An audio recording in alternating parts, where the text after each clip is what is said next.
रामपुर नामक एक गांव में रमा नाम की एक महिला रहती थी। उसकी एक बहू थी, सीता। सीता बहुत ही समझदार और मेहनती औरत थी, परंतु उसकी सास रमा हमेशा उस पर ताने कसती रहती और हर छोटी बड़ी बात पर उसे डांटती रहती थी।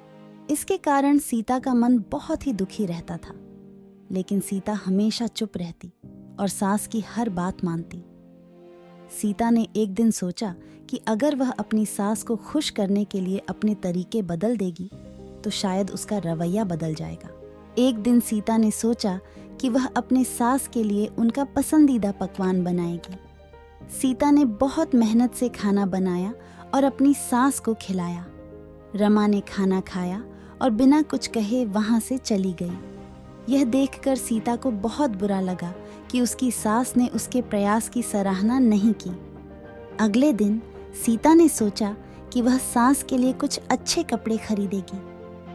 उसने अपने पैसे बचाकर अपनी सास के लिए सुंदर साड़ी खरीदी। रमा ने साड़ी देखी और बिना कुछ बोले उसे अपने कमरे में रख दिया। इस तरह से दिन बीतते गए। सीता ने हर संभव प्रयास किया, परंतु उसकी सास का व्यवहार नहीं बदला। एक दिन गांव में एक बुजुर्ग महिला आई, वह सबकी समस्याओं का समाधान करती। सीता ने भी अपनी समस्या उस बुजुर्ग महिला को बताया। बुजुर्ग महिला ने हंसते हुए सीता को सलाह दिया कि वह अपने दिल की बात अपनी सास से खुले दिल से कहे।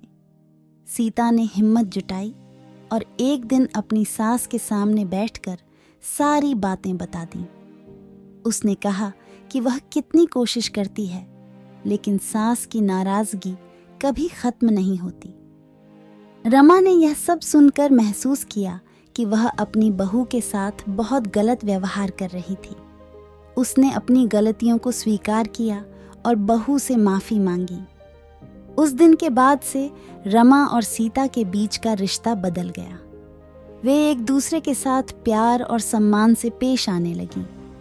गांव के लोग अब उनकी मिसाल देते थे कि कैसे सास बहू के रिश्ते में प्रेम और समझदारी है।